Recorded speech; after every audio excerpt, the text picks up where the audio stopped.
সবাইকে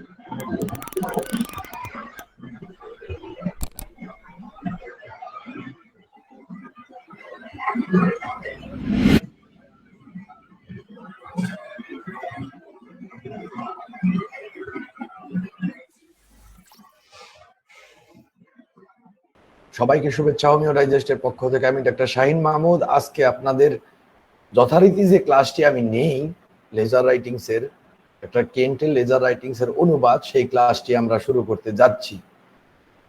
অনেকেই আসলে অপেক্ষায় থাকেন এই ক্লাসটির, আমি জানি, এবং আমিও অপেক্ষায় থাকি বেসিক্যালি। কাজেই তারই পরিপ্রেক্ষিতে আমাদের এই ক্লাসটি এখন শুরু হবে ইনশাল্লাহ। আশা করি সবাই উপস্থিত হয়েছেন। মূলত আমরা লেজার রাইটিংস এর যে প্রবন্ধটি নিয়ে আলোচনা করছিলাম সর্বশেষ, সেটা হচ্ছে ডাক্তার কেন্টের একটা বক্তৃতা। তৎকালীন সময়ে টাইফয়েডের যে মরকটি হয়েছিল, মহামারীটি সেই সময়টাতে ওইখানে হয়েছিল। তখন চিকিৎসকদের উদ্দেশ্যে সেই মহামারীকালীন সময়ে তাকে নিরসন করার জন্য কিভাবে চিন্তা করতে হবে, ওষুধগুলোকে কিভাবে বিবেচনা করতে হবে, সেই বিষয়টি নিয়ে একটি বক্তৃতা দিয়েছিলেন, এবং পরবর্তীতে আমরা লেজার রাইটিংস এর সেই বক্তৃতাটি পাচ্ছি। গত সপ্তাহে আমরা যেখান থেকে শেষ করেছিলাম, এবার সেই প্যারাটি পরে আমি শুরু করব, এবং এটার গুরুত্ব আর বলার অপেক্ষা রাখবে না। যারা নিয়মিত ক্লাস করেন তারা অবশ্যই ইতিমধ্যে জানেন যে বেসিক্যালি প্রপার প্র্যাকটিস অফ মেডিসিনের একটা রূপরেখা এর মধ্যে রয়েছে। আমি সবসময়ই বলি যে আমাদের কিভাবে চিন্তা করতে হবে, কিভাবে প্র্যাকটিস করতে হবে, সেই বিষয়টি কিন্তু এখানে ডক্টর কেন্টের আলোচনাতে খুব সুন্দরভাবে উঠে এসেছে। আমাদের যা করা উচিত, বেসিক্যালি যা করা হয় না। এবার আমি আমার পড়াটি শুরু করছি গতবার সপ্তাহে যেখান থেকে শেষ করেছিলাম। If the physician continue to gaze he observe the stupor, অর্থাৎ চিকিৎসক যদি স্থির দৃষ্টিতে লক্ষ্য করেন, মানে গভীরভাবে পর্যবেক্ষণ করেন, তাহলে তিনি দেখতে পাবেন সংজ্ঞাহীন অবস্থা। এটা টাইফয়েডে থাকে সংজ্ঞাহীন অবস্থা, বিশেষ করে বাজে ধরনের টাইফয়েডে এই অবস্থাটি একটা সময় সৃষ্টি হয়। This state of stupor profound and or otherwise is covered by quite an extensive list of remedies such as arnica. যাই হোক, এখানে তিনি বলছেন যে এই স্টুপারটি, অচেতন অবস্থাটি, সংজ্ঞাহীন অবস্থাটি গভীর হোক বা না হোক, বেশ একটি বিস্তৃত ওষুধকে সে কভার করে। তারপর ওষুধের তালিকা দিয়েছেন, আমি একটু পড়ে যাচ্ছি, এগুলো আমাদের বারবার পড়লে শুনলে মনে থাকতে সুবিধা হবে। এই কারণে যে ওষুধগুলোতে এই স্টুপারের কন্ডিশনটি থাকতে পারে, এবং সেখানে আমি শিক্ষার্থীদেরকে বলবো যে এটাও আপনারা মনে রাখবেন যে এই স্টুপার শুধুমাত্র টাইফয়েডে দেখা দিলেই এই ওষুধগুলো হবে, ব্যাপারটি কিন্তু এরকম নয়। যে কোনো রোগে, যে আমি টাইফয়েডের আলোচনা করছি কাজেই শুধু টাইফয়েড শিখছেন তা কিন্তু নয়। হোমিওপ্যাথিতে কিন্তু এই একটি ভিন্নতা রয়েছে। অন্য যে সমস্ত রোগেও এই ধরনের পরিস্থিতি, এই ধরনের লক্ষণ নিয়ে উপস্থিত হবে, সেখানেও আপনি ওষুধগুলো বিবেচনা করতে পারবেন। বর্তমানে যে কোভিড-19 এর মহামারী চলছে, সেখানেও বিবেচনা করতে পারবেন যদি এই প্যাটার্ন নিয়ে, এই বৈশিষ্ট্য নিয়ে ওষুধগুলো নিজেকে প্রদর্শন করে। কাজেই এগুলো আমরা মনে রাখলে শুধু টাইফয়েডের চিকিৎসা শিখছি, ব্যাপারটি এরকম হবে না। এই কারণে আমি ওষুধগুলো বলছি বিশেষভাবে। আমাদের মনে রাখা উচিত যে স্টুপার মানে সংজ্ঞাহীন অবস্থা, অচেতন অবস্থা, এই ওষুধগুলোতে প্রমিনেন্টলি রয়েছে। আর্নিকা, আমি নিজে দেখেছি আর্নিকার স্টুপার কিরকম হতে পারে, সাংঘাতিক stupor. Arsenicum album, Baptisia, Bryonia. Bryonia কিন্তু অনেক সময় আমরা স্টুপারের ক্ষেত্রে মনে করি না, কিন্তু তিনি কিন্তু একটা কেন্ট কিন্তু এখানে তালিকাতে দিয়ে দিয়েছেন ব্রায়োনিয়া, এবং স্টুপার হয় ব্রায়োনিয়াতেও, স্টুপারের হয়, স্টুপারের মতো কন্ডিশন অহরহই হয়। Carbo veg, Cocculus, Colchicum, Crotalus horridus, Gelsemium, Helleborus, Hyoscyamus, Lachesis, Laurocerasus, Lycopodium, muriatic acid, Opium, Petroleum, phosphoric acid, Phosphorus, Rhus tox, Secale, Stramonium, Sulphur, sulphuric acid, Veratrum, zinc. আমি ওষুধগুলো এক টানে পড়ে গেলাম, যাদের প্রয়োজন হবে পরবর্তীতে তারা ইউটিউবে বা আমার এই ভিডিওটি রিপ্লাই করার সময় আবার পরবর্তীতে এটা দেখে নিতে পারবেন, শুনে নিতে পারবেন। আর যাদের কাছে বই আছে, আমি সবসময় সাজেস্ট করি যে সেই বইটা খুলে নিয়ে বসার জন্য, তাহলে কিন্তু অনেকের ইংরেজি প্র্যাকটিসটাও কিছুটা হতে পারে, এই কারণে বলি। যাই হোক, they have varying degree of prostration, তাদের মধ্যে বিভিন্ন মাত্রার অবসন্নতা রয়েছে। And if we had time, it would be delightful to go through them all. আমাদের হাতে যদি সময় থাকতো তাহলে এই সবগুলো নিয়ে আলোচনা করাটা খুব আনন্দজনক হতো, but I will mention only a few, কিন্তু আমি অল্প কয়েকটি কথা এখানে উল্লেখ করছি। The peculiar prostration of Baptist, এখানে মজার ব্যাপার হচ্ছে আমরা কিন্তু এবার সেই ওষুধগুলোর এই স্টুপরগুলো কিরকম হবে এটা খুবই মনে রাখার বিষয়, এবং জরুরি ক্ষেত্রে আজকের এই যে এই স্টুপরের ধরনটি বহু জরুরি ক্ষেত্রে আপনাকে ব্যাপকভাবে সহযোগিতা করতে পারে। ইমার্জেন্সি ক্ষেত্রে যেখানে রোগী অচেতন হয়ে পড়ে রয়েছেন, আপনি কিসের রেপার্টরি করবেন, কিসের কেস টেকিং করবেন, এই ধরনের সিচুয়েশনে এটা কিন্তু ব্যাপকভাবে হেল্প করতে পারে এই আজকের এই পার্টটি। কাজেই যারা শিক্ষার্থী রয়েছেন তাদের একটু মনোযোগ দিয়ে ব্যাপারটি বুঝে নিতে অনুরোধ করব, এবং আমি অনুরোধ করব আপনারা যদি প্রশ্ন থাকে এই সংক্রান্ত তাহলে কিন্তু কমেন্টস বক্সে করবেন। আমি কিন্তু আমার এই প্রোগ্রামটির এই ক্লাসটির একটি বিশেষ সময় দেই আমি কমেন্টস বক্সে, আপনাদের এই যতটুকু আমরা পড়ি ততটুকু যেন অন্ততপক্ষে স্বচ্ছ হয় সেই ব্যাপারটি নিশ্চিত করার জন্য। পড়ে যাওয়া মানে শুধু পড়ে যাওয়া যেন না হয়, পড়ে যেন কিছু রেখে দেওয়া হয় ভিতরে, এটা নিশ্চিত করার জন্য। যাই হোক, the peculiar prostration of Baptisia is noticed very early. কি বলছেন তাহলে ডাক্তার কেন্ট? ব্যাপটিশিয়ার বিশেষ ধরনের এই দুর্বলতাটি খুব দ্রুত দেখা দেয়, মানে রোগটা আক্রমণ করার পর, রোগী অসুস্থ হয়ে যাওয়ার পরই ব্যাপটিশিয়ার পিকুলিয়ার ধরনের যে অবসন্নতাটা, অচেতন অবস্থা, দুর্বলতাটি, এটা কিন্তু খুব তাড়াতাড়ি এসে যায়।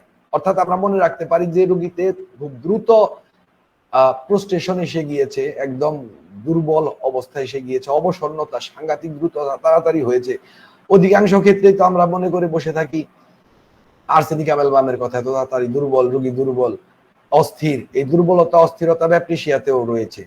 ব্যাপটিশিয়া অস্থির ওষুধের মধ্যে একটি। মুভিং রেমেডিস, আপনারা যারা গত পর্বে ছিলেন তারা দেখেছেন মুভিং রেমেডিস দুর্গন্ধ ব্যাপটিশিয়াতে রয়েছে। তো কাজেই আমরা কনফিউশন অনেক সময় ব্যাপটিশিয়ার জায়গায় আর্সেনিক অ্যামেলবাম ব্যবহার করে ফেলতে পারি। তো কাজেই আমাদের বিশেষভাবে মনে রাখা দরকার এই বিষয়গুলো। তিনি বলছেন the patient will be lying upon the right side, quite stupid, quite prostrated, hardly able to answer, and usually he can be aroused. তিনি বলছেন যে এই ব্যাপটিশিয়ার পেশেন্ট বিমূঢ় মানে মাতালের মতো, মানে যেখানে হুঁশজ্ঞানের অভাব আছে এরকম আচ্ছন্ন হয়ে, মুহাচ্ছন্ন হয়ে এরকম একটা অবস্থাতে ডান কাত হয়ে শুয়ে থাকবেন, এবং সম্পূর্ণ অবসন্ন, প্রায় কথার উত্তর দিতে পারেনি না, কিন্তু সাধারণত তাকে জাগ্রত করা যায়, মানে যে অবস্থায় আছেন এরকম প্রোস্টেটেড, এরকম বিমূঢ় অবস্থায় রয়েছেন, তাকে ডাক দিলে সে চোখ মেলে তাকাবে, একটু জাগ্রত হবে। এটা হলো ব্যাপটিশিয়ার ধরনটি। আমাদের খুব ভালো করে এই বৈশিষ্ট্যগুলো বুঝে নিতে হবে যদি আমরা কোনো সময় এরকম ইমার্জেন্সি রোগী পাই, সেখানে আমাদের এই কোন জিনিসটি জিজ্ঞাসা করতে। অনেক সময় বলেন যে আমরা রোগীদের কি জিজ্ঞাসা করব, দেখুন কি জিজ্ঞাসা করবেন আপনি, তখন পেশেন্টকে গিয়ে ডাক দেবেন তার রেসপন্সটি দেখার জন্য কি হয়। আসছি আমি এখানে, ডাক্তার কেন্ট আলোচনা করছেন যে কিভাবে আপনাকে বিবেচনাটি করতে হবে, কেন আপনি ডাক দিলে আর কি কি জানতে পারবেন তিনি বলবেন। আমরা আসছি এখানে। Sometimes he will finish what he is saying, কখনো কখনো সে যা বলছিল বলা তার সমাপ্ত করতে, শেষ করতে পারবে, but oftener he will no finish the sentence he has begun, but will drop back into sleep or stupor in the midst of it. তিনি বলছেন কিন্তু প্রায় ক্ষেত্রেই সে যে কথাটি বলা শুরু করেছিল তা সমাপ্ত করতে পারবে না, শেষ করতে পারবে না, এবং কি হবে, তার সেই ঘুম, তন্দ্রা বা সংজ্ঞাহীন অবস্থাতে ফিরে যাবে কথার মাঝখানে। যাকে বলা শুরু করেছিল তার মাঝখানেই সে আবার বলতে বলতে বলতে বলতে এইভাবে সংজ্ঞাহীন অবস্থাতে বা তন্দ্রাচ্ছন্নতাতে ডুবে যাবে। The stupor of muriatic acid is especially worthy of consideration. এবার কিন্তু ব্যাপটিশিয়ার ধরনটি ডক্টর কেন্ট বলে দিলেন, আমরা দেখতে পেলাম। এবার তিনি বলছেন মিউরেটিক অ্যাসিডের। একটা মজার ব্যাপার হচ্ছে, আমরা যদি এই ডক্টর কেন্টের লেখা থেকে আমরা এই বর্ণনাগুলো কিছু মাত্রায় পড়ে রাখতে পারি, তাহলে কিন্তু ম্যাট্রিয়া মেডিকা, তার ম্যাট্রিয়া মেডিকা, যেটা আমাদের আসলে ম্যাট্রিয়া মেডিকা হিসাবে আমি সবসময় বেসিক বলবো, বেসমেন্ট বলবো, তার কিন্তু অনেকটাই এভাবেই ছোট ছোট ছোট ছোট করে আয়ত্ত হয়ে যাবে, অনেকটা, অনেকের সুবিধা হবে ম্যাট্রিয়া মেডিকাটি পড়তে বুঝতে, কারণ তিনি পিকুলারিটি সহ তুলে ধরছেন। The stupor of muriatic acid is specially worthy of consideration. তিনি বলছেন যে মিউরেটিক অ্যাসিডের এই সংজ্ঞাহীন অবস্থাটি বিশেষভাবে বিবেচনার যোগ্য। As it comes on gradually and is attended with a great degree of prostration, কারণ এটি ধীরে ধীরে আসে, এটা সবসময় আমাদের মনে রাখতে হবে। এই বিশেষ বৈশিষ্ট্যগুলো অত্যন্ত গুরুত্বপূর্ণ, যে মিউরেটিক অ্যাসিডের প্রোস্টেশনটা কিন্তু ধীরে ধীরে আসে। সত্যিই তাই, ব্যাপটিশিয়াতে আমরা কি দেখতে পেলাম, একদম দুম করে রোগীর শুরুতেই তার প্রোস্টেশন সংজ্ঞাহীন অবস্থা পর্যন্ত চলে গেল, আচ্ছন্নতা এসে গেল।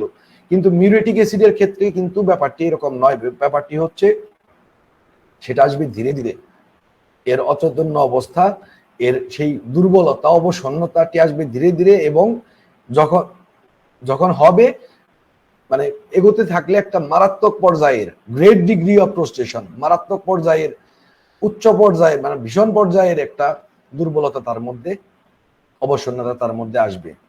ইট comes on late in the progress of the disease because it succeed the muscular prostration which we will speak of letter.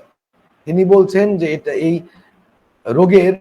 রোগ এগিয়ে যাওয়ার ক্ষেত্রে দেরিতে এটি আসে, অর্থাৎ রোগ কিছু দূর এগিয়ে গেল, তারপর এই দুর্বলতাটি একদম সুস্পষ্টভাবে পরিস্ফুট হয়, পরিচ্ছন্ন হয়, এবং এর দরুন কি হয়, মাসকুলার প্রোস্টেশন, মাসলগুলো উইক হয়ে, মাসলগুলো দুর্বল হয়ে পড়ে, মাসলে শক্তি থাকে না, মাসল ব্যবহারের সক্ষমতা থাকে না। এন্ড যে ব্যাপারে which we will speak of letter, আমরা যে ব্যাপারে পরবর্তীতে কথা বলবো, ডক্টর কেন্ট বলছেন এখানে যে ব্যাপারে পরবর্তীতে কথা বলবো, কাজে আমি এখানে আর এটা বিস্তারিত বলবো না, রিপিটেশন হয়ে যাবে। তাহলে আমরা দেখতে পেলাম কি, ব্যাপটিশিয়ার এক ধরনের দুর্বলতাটি দেখতে পেলাম, অবসন্নতি দেখতে পেলাম, মিউরেটিক অ্যাসিডের এক ধরনের অবসন্নতা দেখতে পেলাম। কিন্তু দুটোর মধ্যে প্রকৃতিগতভাবে ভিন্নতা রয়েছে, বৈশিষ্ট্যগতভাবে ভিন্নতা রয়েছে। In contradistinction to this phosphoric acid becomes stupid early in the progress of the disease.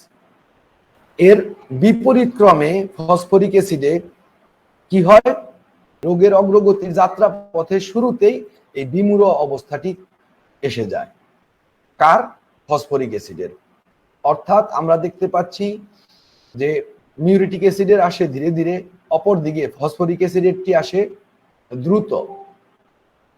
And from the stupor of mind he progressed toward weakness of the body, and hence we observe in phosphoric acid that which is peculiar, copious diarrhea of a watery character that is often cerebral, and yet there is no evidence of prostration. আচ্ছা, তাহলে আমরা কি দেখতে পাচ্ছি, তিনি কি বলছেন যে এই ফসফরিক অ্যাসিডের এই সংজ্ঞাহীন অবস্থা, অচেতন অবস্থাটি বা বিমূঢ় অবস্থাটি প্রথমে মনে শুরু হয়ে ক্রমান্বয়ে শরীরের দিকে যায়। অর্থাৎ আগে মনে হয়, মনে এই বিমূঢ় অবস্থা, সংজ্ঞাহীন অবস্থাটি সৃষ্টি হয়, দেন ক্রমান্বয়ে শরীরের দিকে ছড়ায়। মিউরেটিক অ্যাসিডে, এখানে তিনি হয়তো পরবর্তীতে বলবেন ডক্টর কেন, আমি এখনই বলে দিচ্ছি, ঠিক এর বিপরীত অবস্থা, একদম বিপরীত অবস্থা। মিউরেটিক অ্যাসিডে যা হয় তা হচ্ছে আগে শরীর অবসন্ন হতে থাকে, দুর্বল হতে থাকে, ক্রমান্বয়ে ধীরে ধীরে গিয়ে পরবর্তীতে একদম বিমূঢ় অবস্থা, অচৈতন্য অবস্থাটি দেখতে পাওয়া যায়। কথা হচ্ছে যে দুই দিক দিয়ে কিন্তু আমরা দেখতে পাচ্ছি যে মিউরেটিক অ্যাসিড এবং ফসফরিক অ্যাসিডের মধ্যে বিপরীত। একটা হচ্ছে ফসফরিক অ্যাসিডে দ্রুত বিমূঢ় অবস্থা, মিউরেটিক অ্যাসিডে ধীরে বিমূঢ় অবস্থা এসে উপস্থিত হচ্ছে। মিউরেটিক অ্যাসিডে প্রথমে শরীর, তারপর মন অবসন্ন হচ্ছে, ফসফরিক অ্যাসিডে আগে মন, পরে শরীর অবসন্ন হচ্ছে। এই দেখুন, প্রত্যেকটি ওষুধ কিন্তু তার বৈশিষ্ট্য অনুযায়ী আলাদা আলাদা প্যাটার্ন নিয়ে দাঁড়িয়ে যাচ্ছে আমাদের চোখের সামনে। এবার আপনি রোগীকে কি জিজ্ঞাসা করবেন? বাস্তবে যখন আপনি যাবেন, আপনি যখন তাকে জিজ্ঞাসা করতে যাবেন, তখন তাকে জাগাবেন, প্রথম কথা। দ্বিতীয় কথা হচ্ছে, তার ক্ষেত্রে আপনি জিজ্ঞাসা করবেন যে কয়দিন ধরে সমস্যাটি হয়েছে, কিভাবে এসেছে, কথা বলতে পারে কিনা, সেগুলো অবজার্ভ করবেন। আগে কি অবস্থা ছিল, পরে কি অবস্থা ছিল, কত দিনের মধ্যে রোগীর এই দশাটি তৈরি হয়েছে, এই বিষয়গুলো জিজ্ঞাসা করলে আপনার কিন্তু এই সবগুলো পিকুলারিটি আপনার সামনে চলে আসবে। Haynes we observe in phosphoric acid, সুতরাং এটাই আমরা ফসফরিক অ্যাসিডে পর্যবেক্ষণ করব বা দেখতে পাবো, দ্যাট হুইচ ইজ পিকুলিয়ার, তার অনন্য বৈশিষ্ট্য হিসাবে, তার পিকুলিয়ারিটি হিসাবে, যা তার মধ্যে পিকুলিয়ার সেই হিসাবে। যেমন কপিয়াস ডায়রিয়া, কোন কোন ক্ষেত্রগুলোতে এগুলো আমরা দেখবো। কপিয়াস ডায়রিয়া, প্রচুর পরিমাণ diarrhoea of A watery character, যেখানে প্রচুর পরিমাণ পানির মতো পায়খানা আর কি, এই ধরনের diarrhoea that is often cerebral, যা বেশিরভাগ সময়ই মস্তিষ্ক সম্বন্ধীয়। সেরিব্রাল, মাথার সাথে, অন্য কথায় স্নায়ুর সাথে সম্পর্কিত রয়েছে। And yet there is no evidence of prostration, কিন্তু সেখানে কোনো দুর্বলতা থাকে না, শারীরিক দুর্বলতা থাকে না, কারণ মস্তিষ্ক সম্বন্ধীয় স্নায়বিক ডায়রিয়া, এবং সেখানে এর কোনো দুর্বলতা থাকে না। এটা হচ্ছে বিশেষ পিকুলিয়ারিটি ফসফরিক অ্যাসিডের, যে যেখানে তার সমস্ত কিছু মস্তিষ্ক থেকে শুরু হয়ে তারপর শরীরে ছড়ায়। তো মস্তিষ্ক সংক্রান্ত ডায়রিয়ার কারণে অনেক সময়ই আমরা শুনি যে ফসফরিক অ্যাসিডের এমন একটি ওষুধ বিশেষভাবে কিনোটস হিসেবে মনে রাখে সবাই, নির্দেশক লক্ষণ হিসেবে মনে রাখে যে ফসফরিক অ্যাসিডের রোগীর প্রচুর ডায়রিয়া, কিন্তু সেখানে দুর্বলতা থাকে না। আজকে কিন্তু আমরা দেখতে পাচ্ছি ডক্টর কেন্ট বলছেন, আমি নই, ডক্টর কেন্ট বলছেন, তার রিলেশনটা উল্লেখ করে দিলেন যে কেন ফসফরিক অ্যাসিডের ডায়রিয়াতে দুর্বলতা থাকে না। কারণ হচ্ছে ফসফরিক অ্যাসিডের বৈশিষ্ট্য হচ্ছে আগে মস্তিষ্ক অবসন্ন হয়, মন অবসন্ন হয়, তারপর আস্তে আস্তে ক্রমান্বয়ে শরীর অবসন্ন হয়। ডায়রিয়াটি যেহেতু স্নায়বিক, ডায়রিয়াটি যেহেতু মস্তিষ্ক সম্বন্ধীয়, এ কারণে শারীরিক দুর্বলতাটি তখন দেখা যায় না। কিন্তু রোগী যদি মৃত্যুর উপক্রম হয় তখন তো দুর্বলতা সবাই দেখতে পাবে, সেটা তো ভিন্ন কথা। আদারওয়াইজ ফসফরিক অ্যাসিডের ডায়রিয়াতে দুর্বলতা প্রত্যক্ষ হয় না, এত পরিমাণ স্টুল যাওয়া সত্ত্বেও এবং ওয়াটারি ক্যারেক্টার, পানির মতো স্টুল যাওয়া সত্ত্বেও। The physician wonders how such a copious watery injection of fluid can be present without prostration, it is nervous diarrhoea. Physician চিন্তা করতে থাকেন, চিকিৎসক ভাবতে থাকেন, এটা such a copious water injection of fluid can be present with কোন রকমের অবসন্নতা ছাড়া এত পরিমাণ পানির মতো পায়খানা কিভাবে হচ্ছে। তারপর তিনি বলছেন it is a nervous diarrhoea, এটি একটি স্নায়বিক ডায়রিয়া।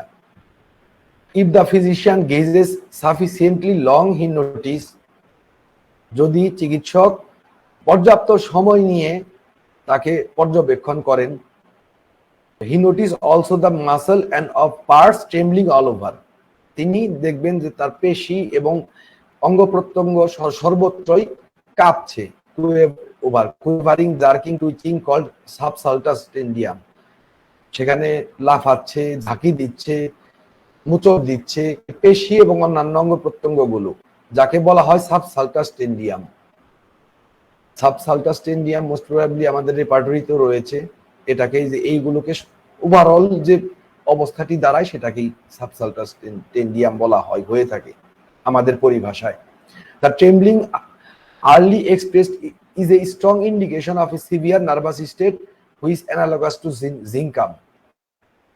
শুরুর দিকেই এই কম্পনগুলো, এই যে পেশি লাফাচ্ছে, মোচড় দিচ্ছে, এইগুলো প্রকাশ পাওয়াটি তীব্র মাত্রার স্নায়বিক অবস্থার ইঙ্গিত, যা জিঙ্কামের মতো।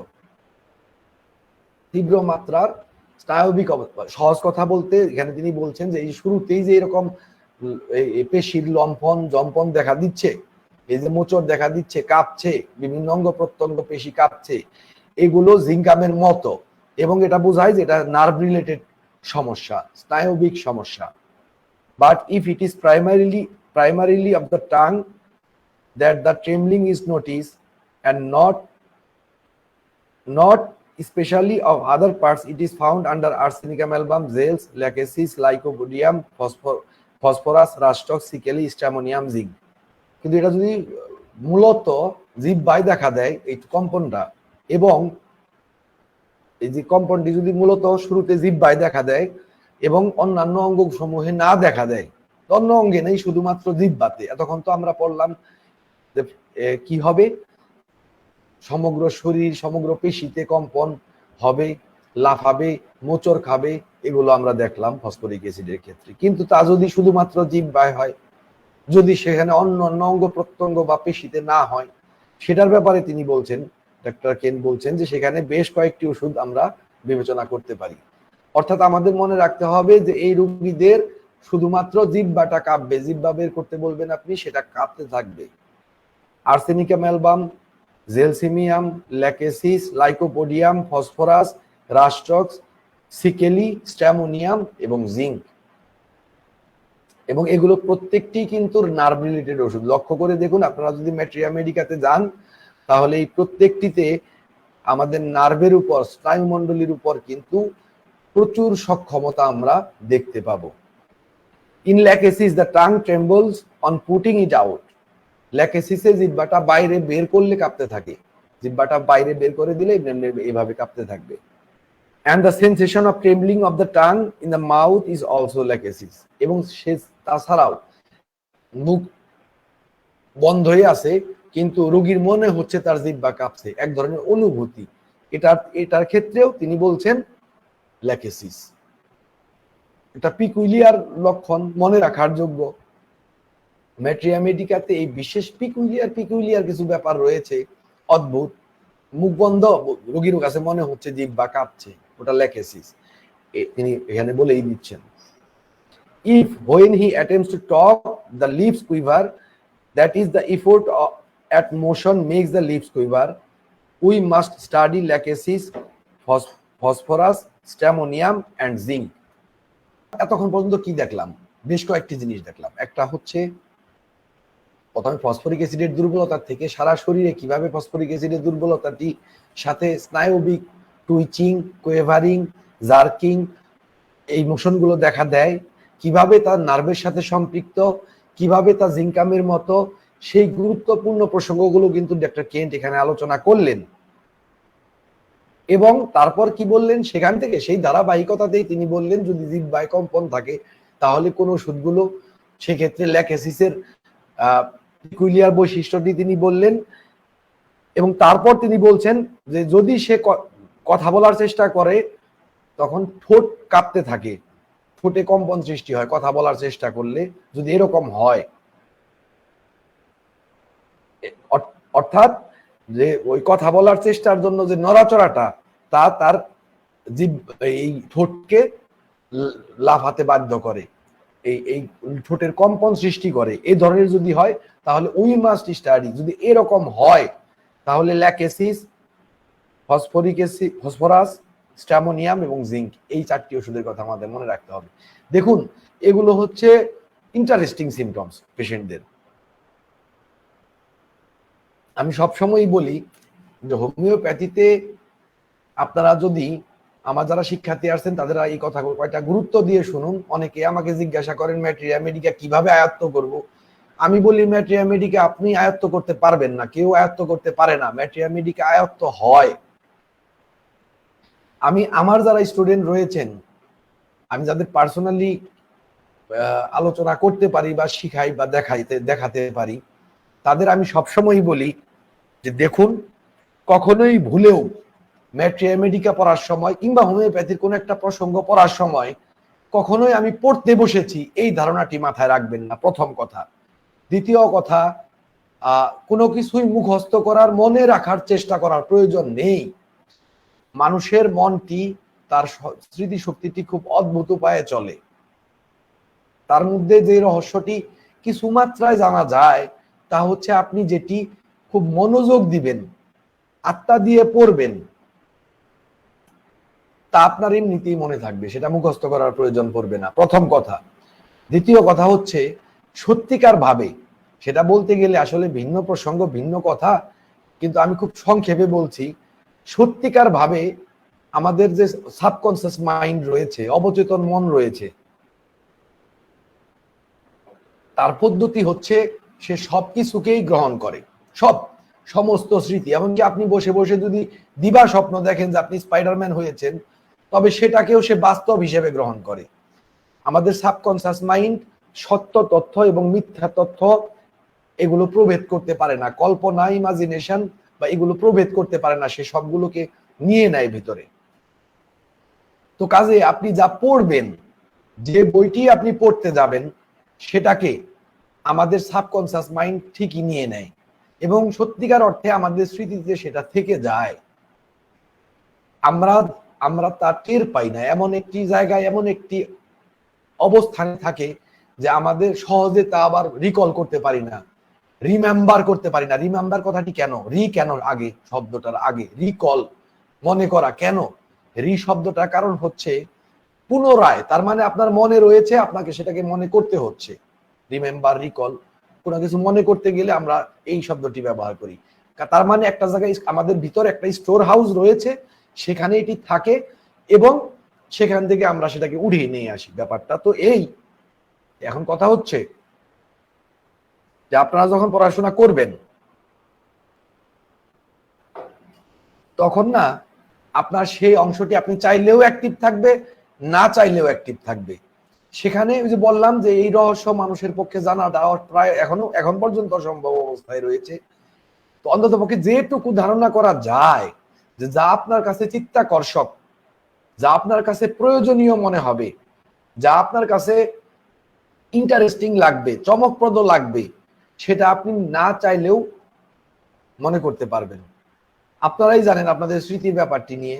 বহু সময় আপনারা একটা জিনিস শিখতে চাচ্ছেন, মুখস্থ করতে যাচ্ছেন, বলে যাচ্ছেন। আমি দেখেছি পড়াশোনা একটা ওয়ার্ডের জন্য 30 বার 32 বার আমার ডিকশনারি খুলতে হয়েছে জীবনে, তারপরেও মনে নেই, এরকম হয়েছে।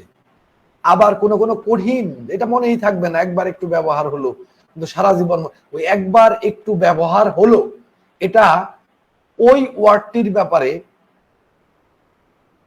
ফ্লক্সিনোসিনিহিলিফিকেশন একটা ইংরেজি শব্দ, একটা ওয়ার্ড যার অর্থ হচ্ছে কাউকে তাচ্ছিল্য সূচক শব্দ। এটি অবজ্ঞা করা, অপদার্থ বলে গালি করার দেওয়ার মতো অনেকটা, ফ্লক্সিনোসিনিহিলিফিকেশন। এখন কথা হচ্ছে এই ওয়ার্ডটা কে কোথায় কোন বইতে ব্যবহার করা হয়, কোথাও ব্যবহার করা হয় না, কিন্তু স্মৃতিতে আমার রয়ে গিয়েছে। কত প্রয়োজনীয় শব্দ স্মৃতিতে নেই, কিন্তু এই ফ্লক্সিনোসিনিহিলিফিকেশন রয়ে গিয়েছে। কেন? কারণ সে নিজে একটা বিশেষত্ব নিয়ে দাঁড়িয়ে গিয়েছে, একটা পিকুলারিটি নিয়ে দাঁড়িয়ে গিয়েছে, কোথাও ব্যবহার হয় না, কিন্তু একটা বিশেষত্ব হচ্ছে এটি সবচাইতে বড় ইংরেজি শব্দ, সবচাইতে বড় ইংরেজি শব্দ। এই কারণে, এই বিশেষত্বের কারণে এটা আমার মনেই থাকছে। আজকে মনে উচ্চারণ করলাম, বিগত 5-7 বছরের মধ্যে এই শব্দটি আমি উচ্চারণ করিনি, কিন্তু কত প্রখর ভাবে স্মৃতিতে রয়ে গিয়েছে, উচ্চারণই করিনি, ব্যবহার তো দূরের কথা। এখন কথা হচ্ছে যে এই মানুষের স্মৃতির যে বিষয়গুলো জানা যায় তার মধ্যে একটা হচ্ছে এটি, যে আপনার যেটা বিশেষত্ব, বিরলত্ব নিয়ে আসবে বলে মনে হবে, সেটা এমনিতেই মনে থাকবে, আপনার মুখস্থ করতে হবে না। কিন্তু যা সেই বিশেষত্ব বিরলত্ব নিয়ে দাঁড়াবে না, তা কিন্তু আপনি বলে যাবেন। সবই আপনার ভিতরে স্টোর হাউসে রয়েছে, মনে করতে পারবেন না। এখন কথা হচ্ছে যে কাজে যারা এগুলো পড়তে চাইবেন, ম্যাট্রিয়া মেডিকা থেকে যারা সহজে আয়ত্ত করতে চাইবেন, এটা নিয়ে আমি একটা বিস্তৃত ক্লাস করেছিলাম প্রায় 1-1.5 ঘন্টার। সেই ক্লাসটি মনে হয় রেকর্ড করা হয়নি, আমার কিছু স্টুডেন্ট সেই ক্লাসটিতে অংশগ্রহণ করেছিলেন।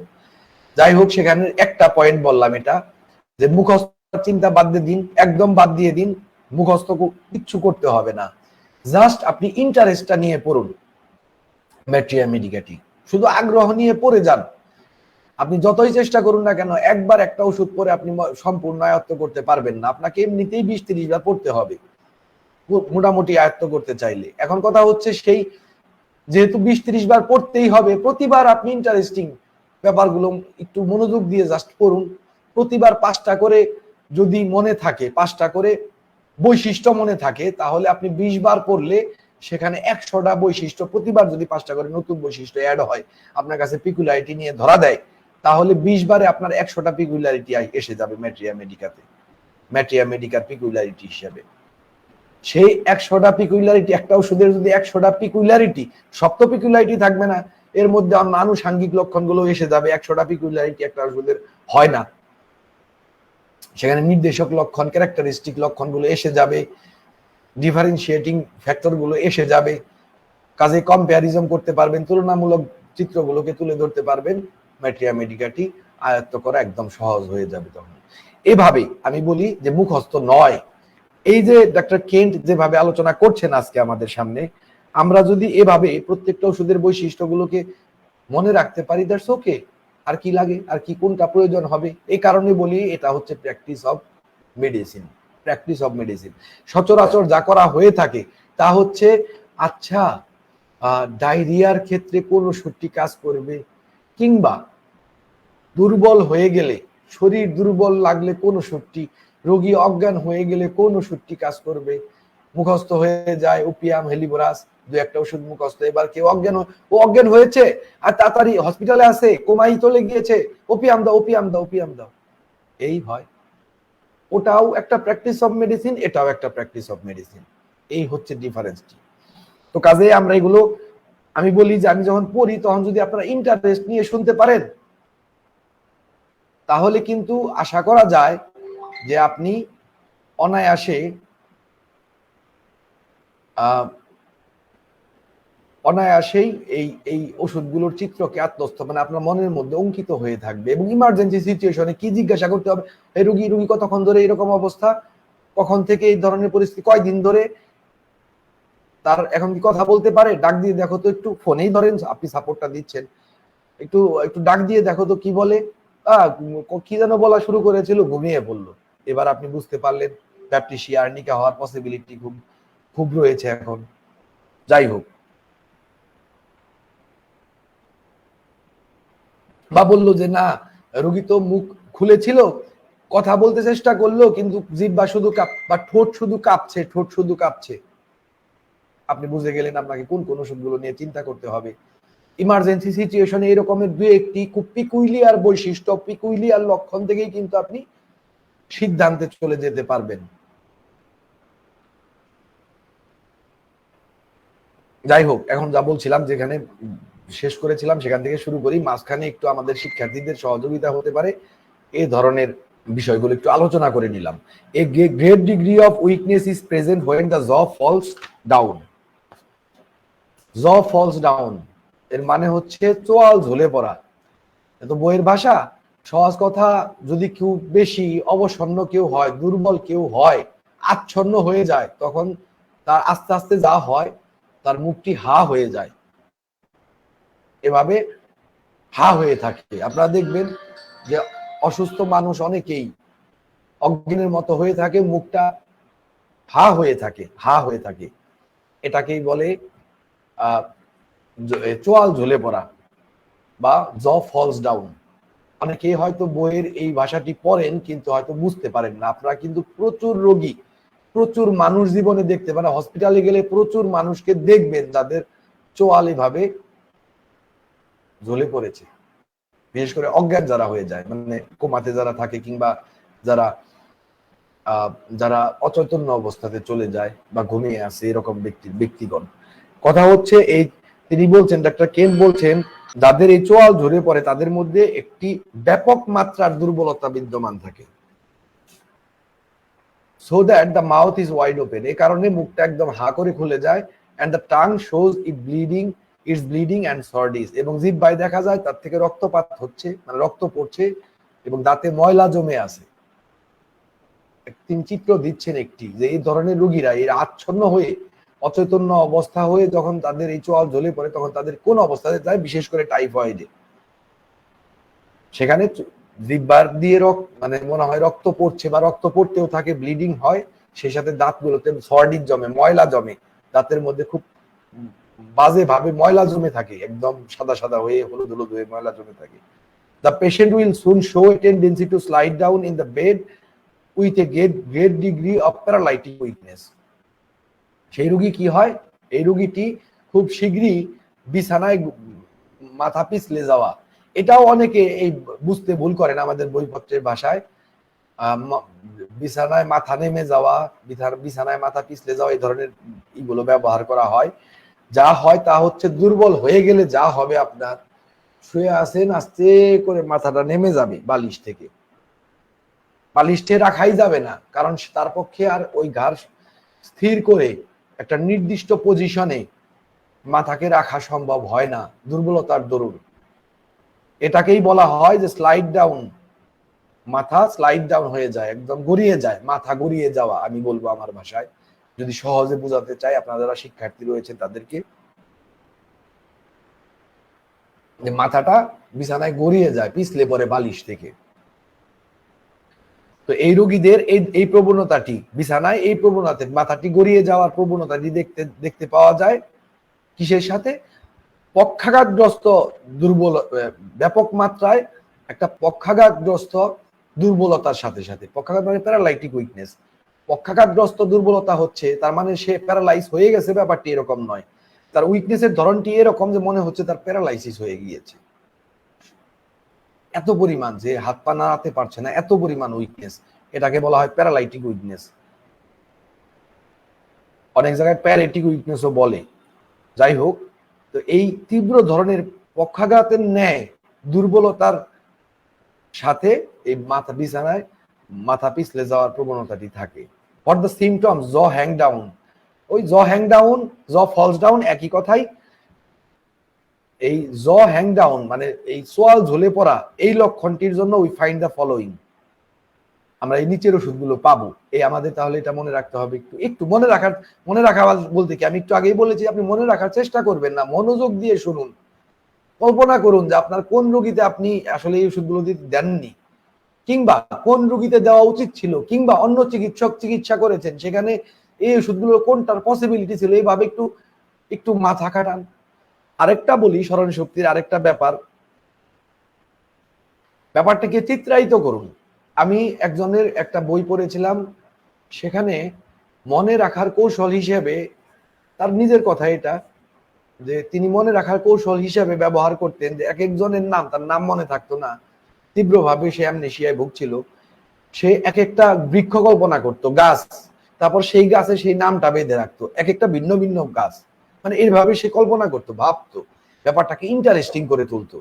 এক একটা ভিন্ন ভিন্ন গাছ, তার মধ্যে একটা করে নাম বাঁধা, তারপর তার মনে থাকতো। সে লোককে দেখলে সেই গাছের কথা মনে হতো এবং সেই নামটি মনে হতো। আমি যখন প্রথম জীবনে ম্যাট্রিয়া মেডিকা পড়তাম, একটা ইন্টারেস্টিং ব্যাপার বলি আজকে, এবং এটা আমি এর আগেও আমি শেয়ার করেছি আমার বন্ধু বান্ধব বা আমার কলিগদের সাথে। প্রথম দিকে যখন আমি ম্যাট্রিয়া মেডিকা পড়তাম আমার ছাত্র জীবনে, বা ছাত্র জীবন নতুন চিকিৎসক যখন ছিলাম, একদম শুরু করলাম প্র্যাকটিস, তখন ম্যাট্রিয়া মেডিকা পড়ার সময় প্রত্যেকটা ওষুধ কোন একটা কালার ডিফাইন করতাম, কোন একটা কালার। আসলে সেই কালারটা মনে আছে, বারবেরিস ভালগারিসের কালার ছিল আমার কাছে সবুজের মতো, শ্যাওলা সবুজ।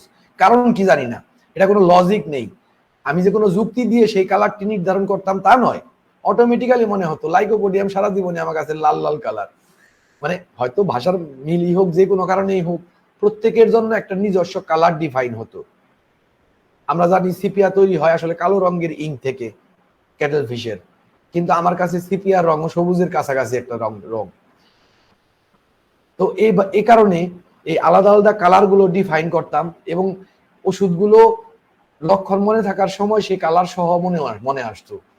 এটা জাস্ট একটা মনের প্র্যাকটিস, এক্সারসাইজ, অটোমেটিক্যালি যেটা হয়েছিল।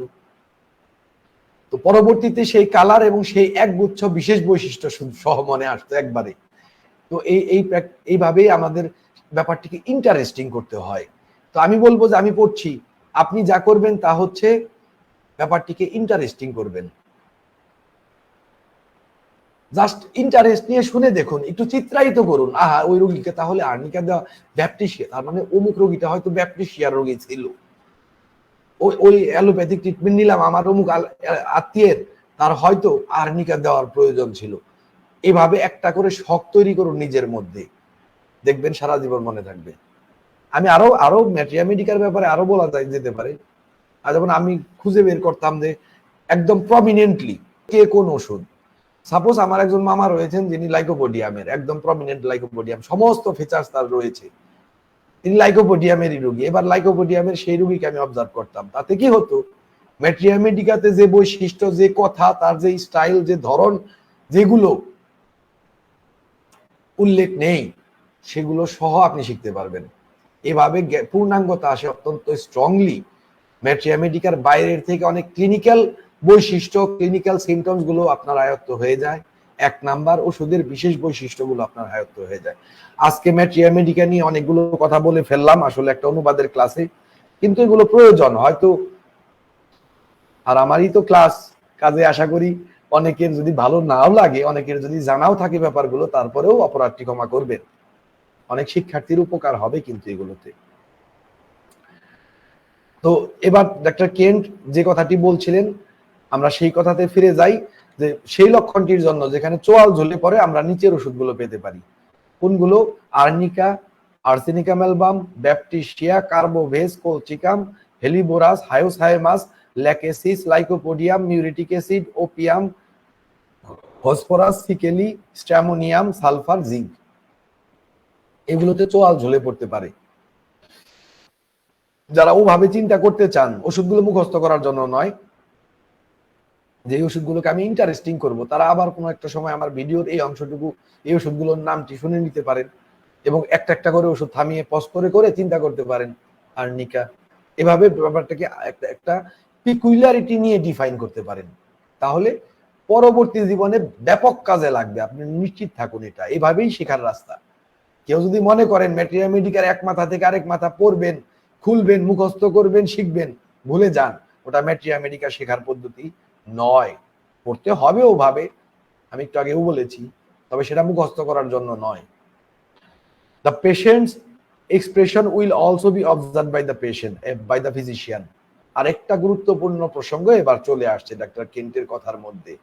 আমি সবসময় বা বহু সময় যা বলেছি যে রোগী কি বললো তার চাইতে বেশি গুরুত্বপূর্ণ হচ্ছে রোগী কিভাবে বললো, অর্থাৎ দ্য এক্সপ্রেশন অফ পেশেন্ট, পেশেন্টের অভিব্যক্তি, বহিঃপ্রকাশ কিভাবে বললো। এই পেশেন্টের অভিব্যক্তি বা বহিঃপ্রকাশটি চিকিৎসক কর্তৃক পর্যবেক্ষণ করতে হবে, পর্যবেক্ষণকৃত হতে হবে। When he sees an expression of anxiety depicted upon his countenance, যখন তিনি এক ধরনের উদ্বেগের অভিব্যক্তি, উদ্বেগের ছাপ রোগীর মানে তার রোগীর চেহারায় অঙ্কিত দেখতে পাবেন, then these remedies come into his mind, সেখানে এই ওষুধগুলো তার মনে আসবে। কোনগুলো? আমরা কি দেখলাম এখানে আমরা দেখলাম যে রোগীর যদি মুখের মধ্যে উদ্বেগের ছাপ পরিষ্কার হয়, একটা কথা বলি, এক্সপ্রেশনের ব্যাপারে অত্যন্ত সাবধান। এক্সপ্রেশনের ব্যাপারে অত্যন্ত সাবধান। আমি বলি শুধু এক্সপ্রেশন নয়, যেখানেই আপনার সক্ষমতা, দক্ষতা, আপনার চিন্তার ক্ষেত্র, আপনার চিন্তার সীমা, আপনার চিন্তার গভীরতা, আপনার শিক্ষা, আপনার প্র্যাকটিস, আপনার অভিজ্ঞতা, আপনার জ্ঞান, এগুলো দিয়ে যেখানেই বিবেচনা করতে হয়, আমার কথাটা ভালো মতো লক্ষ্য করে রাখুন, নয়তো সর্বনাশ করবেন। অনেকভাবেই অনেক চিকিৎসক তার নিজেদের ভুলগুলো এইভাবে করেন, সর্বনাশ হয়। ইভেন হোমিওপ্যাথিতে কিছু কোনো মেথডও দাঁড়িয়ে আছে শুধুমাত্র মানে এই ত্রুটিটা নিয়ে বলছি আমি। যেখানে একজন চিকিৎসকের নিজের বিবেচনার উপর নির্ভর করতে হয় কোনো একটা কিছুতে, সেই ক্ষেত্রগুলোতে বিশেষভাবে সতর্ক হওয়া উচিত। কেন? কারণ দেখুন, আমাদের 50 জন চিকিৎসকের কথাই ধরুন, 50 জন চিকিৎসককে যদি আপনি একটা রং কেউ বলতে বলেন যে এটা কি রং, আলাদা আলাদা নামে অভিহিত করবেন, অনেকেই ভিন্ন বেশ কয়েকটা নাম উল্লেখ হবে। এক নাম্বার কথা হচ্ছে, যদি সামান্য একটু একদম টকটকা লাল হলে অন্য কথা, আদারওয়াইজ সামান্য একটু ভিন্নতা থাকলেও সেখানে নানান ধরনের নাম আসবে, প্রথম কথা। দ্বিতীয় কথা হচ্ছে, বিবেচনা করতে যদি বলা হয় কোন একটা প্রসঙ্গেই, তাহলে প্রত্যেকেই তার নিজের দৃষ্টিভঙ্গি, নিজের জ্ঞান, নিজের শিক্ষা, সেই অনুযায়ী বিবেচনাটি করবে। তাহলে আপনি কোন বিবেচনাকে স্ট্যান্ডার্ড ধরবেন, কোন বিবেচনাকে স্ট্যান্ডার্ড ধরবেন? সবার যদি ভিন্ন ভিন্ন হয়, তাহলে সেখানে একজন শুদ্ধ বা 5 জন শুদ্ধ আর 45 জন হবে অশুদ্ধ। এটা খুব যৌক্তিক একটা ব্যাপার, খুব ভালো মতো লক্ষ্য রাখবেন। এবার আমি আসছি কেন অভিব্যক্তি প্রসঙ্গে আমি এই কথাটি বলছি। ধরুন একজন রোগীর অভিব্যক্তিকে এক্সপ্লেনেশন করতে বলা হলো, কিংবা একজন রোগীর মুখের কথা, চেম্বারে আসলেন, তিনি এসে বললেন, রোগী, ডাক্তার সাহেব আমি কবে ভালো হব, একটা মুখের কথাকে এক্সপ্লেনেশন দিতে বলা হলো, যে রোগী এটি কেন বলল, ব্যাখ্যা করতে বলা হলো। এবার 50 জন চিকিৎসক অন্তত পক্ষে 5 রকমের মতামত দিবেন, এর মধ্যে একজন একগুচ্ছ অর্থাৎ 10 জনেরটি শুদ্ধ হবে, আর বাদ বাকি 40 জনের ধারণাটি হবে ভুল। এ কারণেই আমি বলি, যে ক্ষেত্রগুলোতে চিকিৎসকের বিবেচনার উপর নির্ভর করতে হবে এবং তার নিজস্ব জ্ঞানের উপর নির্ভর করতে হবে। সেখানে অবশ্যই সেই চিকিৎসককেও অত্যন্ত সতর্ক হতে হবে। এ কারণে হোমিওপ্যাথগণ নিজের চিকিৎসা নিজেরা করতে পারেন না, সেখানে মাত্রার তারতম্য হয়ে যায়। এ কারণেই বলা হয় যে ফ্যামিলির চিকিৎসা, নিজের পরিবারের চিকিৎসা যেন নিজেরা না করা হয়, কোনো হোমিওপ্যাথের করা উচিত নয়। এ কারণে সেখানে মাত্রার তারতম্য হয়ে যায়, বিবেচনার ভুল ঘটে, ত্রুটি ঘটে, সেখানে আপনার নিজের দৃষ্টিভঙ্গি এসে যায়। আমার খুব শীঘ্রই আপনারা ইনশাল্লাহ আর 1 সপ্তাহের মধ্যেই বইটি দেখবেন, আমার পরবর্তী যে বইটি আসছে সেখানে এই বিশেষ ব্যাপারটি অত্যন্ত গভীর পর্যায় থেকে ব্যাখ্যা করা হয়েছে যে কেন এই ত্রুটিটি হয়, কিভাবে হয় এবং কতটা যৌক্তিক। একদম মানুষের মানে এমন বৈশিষ্ট্য নিয়েই মানুষ জন্ম যে তার মধ্যে এই ত্রুটিটা হবেই। তো এই কারণে এক্সপ্রেশনকে যখন আপনার ব্যাখ্যা করতে হবে তখন কিন্তু একটা এক্সপ্রেশন অ্যাংজাইটির, একটা এক্সপ্রেশন ভয়ের, আপনি খুব অভিজ্ঞ এবং দক্ষ এবং খুব ভালো পর্যবেক্ষণকারী যদি না হন, অতীতে যদি কোনটা ভয়ের এক্সপ্রেশন আর কোনটা অ্যাংজাইটির এক্সপ্রেশন এটা যদি আপনি আগেই শিখে না থাকেন, তবে সেই বিশেষ মুহূর্তটিতে রোগীর এটাকে গুলিয়ে ফেলতে পারেন। অ্যাংজাইটির এক্সপ্রেশন আলাদা, সাফারিংসের এক্সপ্রেশন আলাদা, ফিয়ারের এক্সপ্রেশন আলাদা। এই সবই রোগীর মুখের মধ্যে অঙ্কিত হয়। দীর্ঘদিনের দুঃখ ভোগ, কষ্ট ভোগ, সেগুলোর এক্সপ্রেশন আলাদা, অ্যাকিউট কষ্ট ভোগের এক্সপ্রেশন আলাদা। নিশ্চিতভাবে জেনে রাখুন আলাদা। ক্যালকেরিয়া কার্ভের রোগীরা কৃশ হয়, শুকনো হয় অনেক সময় একটা টাইপ, এবং তাদের মুখের মধ্যে ভাঁজ পড়ে যায়, চার কোনা ভাঁজ পড়ে যায় জীবনে অতিরিক্ত শ্রম পরিশ্রমের দরুন। ন্যাট্রামিউরের ভাঁজটা হয় চোখের এই কোনায়, এই কোনাটিতে, স্ট্রেসের দরুন। কপালেও হয়। লাইকোপোডিয়ামের হয় এই জায়গাটিতে, কপালে তো হয় এই জায়গাটিতে বিশেষভাবে হয়, এখানে একটা পিঞ্চিং ভাব থাকে। এগুলো কাউন্টেনেন্স, এগুলো এক্সপ্রেশন না, কিন্তু এগুলো ক্রনিক রোগীদের ক্ষেত্রে তৈরি হয়। ক্রনিক রোগীদের ক্ষেত্রে তৈরি হয়। কেন তৈরি হয় সেটা ভিন্ন প্রসঙ্গ, কথা হচ্ছে সেটা আমি আরেকদিন অন্য আলোচনার ক্ষেত্রে বলবো। কিন্তু মোদ্দা কথাটি হচ্ছে আপনার সেই এক্সপ্রেশন গুলোকে যদি আপনি আগেই পর্যবেক্ষণ করে প্রশিক্ষিত হয়ে না থাকেন, তবে কিন্তু সেই পর্যবেক্ষণ অনুযায়ী কাজ করতে গেলে, অর্থাৎ অপ্রশিক্ষিত অবস্থায় অভিব্যক্তিকে ব্যবহার করতে গেলে আপনি কিন্তু ভুল করবেন। এ কারণে দক্ষ ব্যক্তিগণ খুব দ্রুত প্রেসক্রিপশন করতে পারেন এবং দ্রুত সঠিক ওষুধ সিদ্ধান্তে, সঠিক ওষুধে পৌঁছতে পারেন, কারণ তারা প্রথম জীবনে খুব ভালো মতো পর্যবেক্ষণ, যে আমি বললাম যে আমার মামার লাইকোপোডিয়াম, আমি তাকে খুব ভালো মতো লক্ষ্য করেছি, কথা বলার সময় তার মুখের কোন কোন জায়গায় কুঞ্চন হয়, তার রাগ উঠলে তার এক্সপ্রেশনটা কি হয়, এই যে এক্সপ্রেশনটা আমি দেখে রেখেছি। এবার আমি আরেকটা রোগীতে তা অ্যাপ্লাই করতে পারি। কিন্তু ওই প্রশিক্ষণটি না নিয়ে রাখলে, এটা তো বইপত্রের ব্যাপার নয়। তো শিক্ষার্থীগণ, আপনারা কিন্তু এগুলো মাথায় রাখবেন, মনে রাখবেন, এই ব্যাপারগুলো খুব গুরুত্বপূর্ণ। শুধু তো বই পড়লেই হয় না, সেই বইয়ের ব্যবহারটিও জানতে হয়। যাই হোক, এবার ডাক্তার কেন্ট বহু বছর আগেই বলে গিয়েছেন, আমিও বারবার যে কথাটি বলি, যারা ব্যবহার করতে জানেন তারা কিন্তু এক্সপ্রেশন দিয়ে একদম দ্রুত ওষুধে পৌঁছে যেতে পারবেন এক্সপ্রেশনের মাধ্যমে, এবং সেটার জন্য আপনাকে অবিরত প্র্যাকটিস করে যেতে হবে। এই কারণে দক্ষ চিকিৎসকরা আগেই এই প্র্যাকটিসটি করে নেন এবং পরবর্তীতে তার ফল ভোগ করেন আর কি।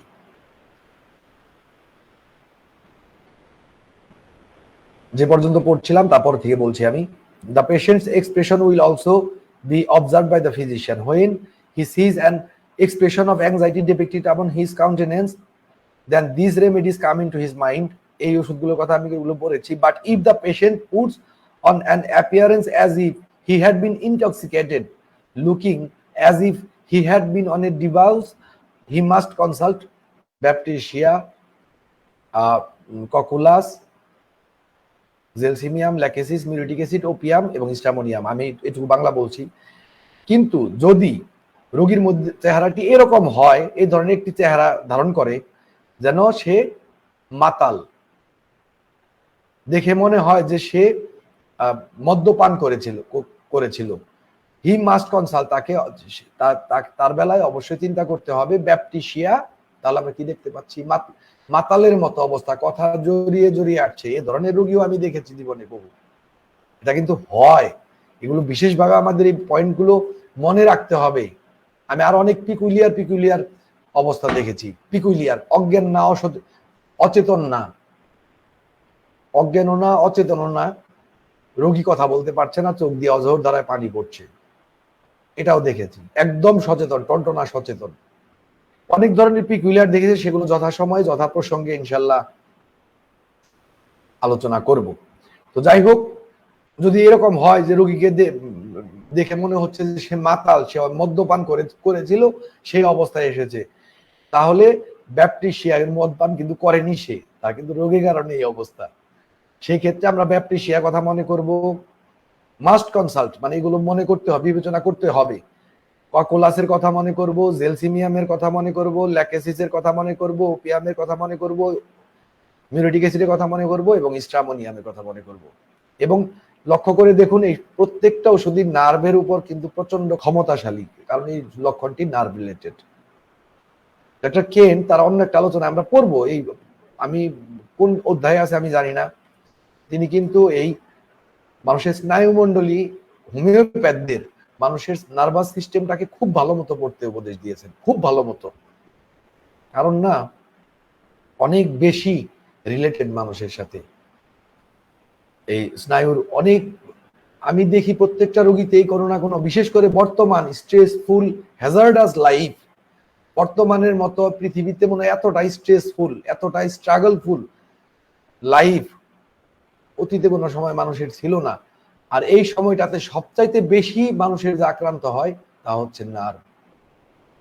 সমস্ত চাপ যায় নার্ভের উপর দিয়ে। কাজে লক্ষণ এখন অজস্র লক্ষণ, এবং এর বৈচিত্র্য অত্যন্ত বেশি। If he tries to rouse the patient, মানে চিকিৎসক যদি সেই রোগীকে জাগ্রত করতে চায় সেই অবস্থা থেকে, সেই মাতালের মতো আচ্ছন্ন অবস্থা থেকে, and get him into conversation, he may rouse up perfectly bewildered, তাহলে হয়তো সে সম্পূর্ণ উন্মাদ অবস্থায়, বুনো অবস্থায়, প্রক্ষিপ্ত অবস্থায় হয়তো জাগ্রত হবে। and then the physician think of Nux mosqueta, phosphoric acid, stramonium and zinc। আরেকটা গুরুত্বপূর্ণ ব্যাপার এবং পিকুলিয়ার ব্যাপার, এবং এগুলো তো মনে থাকবেই যে এই স্টেটগুলোর কথা ডাক্তার কেন বলে গিয়েছেন, মনে থাকতেই পারে। আমি আরেকটা কথা বলি, সবটুকু তো মনে রাখার দরকারও নেই। এই যে কথাটুকু তিনি বললেন যে যদি রোগীকে জাগান এবং তারপর যদি সে ক্ষিপ্ত, মানে উন্মাদ অবস্থায়, যদি মানে হতচকিত অবস্থায় কিচ্ছু বুঝতে পারছে না, কিংবা এমনও হয় স্ট্যামোনিয়ামের একটা লক্ষণ আছে, সে বাবার মুখে খামচি দেয়, রেপার্টরিতে যেভাবে আছে, আমি হুবহু রুব্রিকটা বলতে পারছি না, কারণ এটা তো আসলে ব্যবহার হয় না, অতটা পরিচ্ছন্ন ভাবে মনে থাকে না, কিন্তু স্ট্যামোনিয়ামের একটা লক্ষণ রয়েছে, সে বাবার মুখে খামচি দেয়, খামসাতে যায় উন্মাদ অবস্থায়, বাবার মুখে। মায়ের মুখে না কেন, না কেন সেটা আমি বলতে পারবো না, এটা আমাদের রেপার্টরিতে কিন্তু রয়েছে, আমরা সেইভাবে মনে রাখবো। সেখানে এই ধরনের যদি হয় যে এরকম উন্মাদ অবস্থায় জাগ্রত হয়, ডাক ডেকে তুললেন, সে একদম উন্মত্ত অবস্থায়, হুশজ্ঞান হারিয়ে জাগ্রত অবস্থায় আসার পরে হুশজ্ঞান পর্যন্ত নেই, একটা বুনো ক্ষিপ্ত অবস্থা, তাহলে কি চিন্তা করতে হবে? নাক্স মস্কেটার কথা চিন্তা করতে হবে, ফসফরিক অ্যাসিডের কথা চিন্তা করতে হবে, স্ট্যামোনিয়ামের কথা চিন্তা করতে হবে, জিঙ্কের কথা চিন্তা করতে হবে, স্নায়বিক বা নার্ভ রিলেটেড লিডিং 4টি ওষুধের কথা ডাক্তার কেন বললেন। কিন্তু লক্ষ্য করে দেখুন, এই অ্যাফিনিটি অত্যন্ত গুরুত্বপূর্ণ স্থান, ওষুধের কাজ করার ক্ষমতা কোন জায়গায়, আমি এটা নিয়ে এর আগের একটি পর্বে আলোচনা করেছি। কাজেই এটা নিয়ে আজকে তো আর রিপিট করার প্রয়োজন নেই, এটা ইনশাআল্লাহ ওখান থেকে দেখে নেবেন আপনারা। or he sees the patient gazes off in one corner in a vacant fixed look, says nothing, answers no question। অথবা তিনি দেখবেন, মানে চিকিৎসক দেখবেন কি, রোগী কোন একটা কোনার দিকে, মানে কোন একটা দিকে আর কি, এখানে বলছেন কোন একটা কর্নারে, কোন একটা দিকে খালি শূন্য দৃষ্টিতে, অর্থাৎ তিনি দেখছেন না আসলে কিছুই, শূন্য দৃষ্টিগুলো চিনতে হবে। কিন্তু আপনারা যারা চিকিৎসক, কোনটা শূন্য দৃষ্টি, আমার এখানে মানসিক রোগী আমার চেম্বারে ঢুকলে আমি তার চোখ দেখলে বুঝতে পারি। কারণ কিছু বৈশিষ্ট্য বলছি, অনেকগুলো বৈশিষ্ট্যই আছে, সব এক্সপ্লেনেশন করার মতো নয়, তবে খুব বড় বৈশিষ্ট্য হচ্ছে তাদের চোখের মনি স্বাভাবিকের চাইতে অনেক কম নড়ে। মানসিক যারা রোগী, ম্যানিয়াকদের চোখের মনি স্বাভাবিকের চাইতে কম নাড়াচড়া করে, তারা একটি স্থির দৃষ্টিতে আপনার দিকে তাকিয়ে থাকে। সেখানে একটা বিউইল্ডার্ড বুনো একটা ভাব থাকতে পারে যদি যদি ইরিটেবল স্টেটে থাকে। তো যাই হোক, এবং চোখটা প্রসারিত থাকে, অনেক সময় চক্ষু তারকাও প্রসারিত থাকে। যাই হোক, এগুলো আপনাদের শিখতে হবে, জানতে হবে, তাহলে আপনারা দ্রুত সিদ্ধান্তেও আসতে পারবেন। তিনি বলছেন যে এই শূন্য দৃষ্টিতে রোগী একদিকে তাকিয়ে থাকবেন, শূন্য দৃষ্টিতে, অর্থাৎ তিনি তাকিয়ে আছেন কিন্তু দেখছেন না, কিছুই দেখছেন না, মনে হবে সে কোথায় যেন তার ভিতরের দিকে তাকিয়ে আছে, তার অন্তরের দিকে তাকিয়ে আছে, হয়তো সেখানেও তাকিয়ে নেই, কোথায় যেন তাকিয়ে আছে। এভাবে স্থির দৃষ্টিতে তাকিয়ে থাকবেন।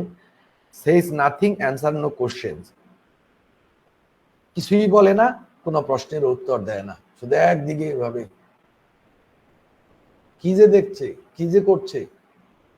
যাই হোক, দিস ইজ লাইক, এটা কিসের মতো, মানে কোন কোন ওষুধের মধ্যে এগুলো রয়েছে? Arnica, Cocculus, Opium, Phosphorus, Stramonium, sulphuric acid. অর্থাৎ এই ওষুধগুলোর মধ্যে আমরা এটাই ভ্যাকান্ট লুক, আমাদের এই পার্টে মোস্ট প্রবাবলি দেওয়া আছে ভ্যাকান্ট লুক, এই ওষুধগুলো আমরা পাবো।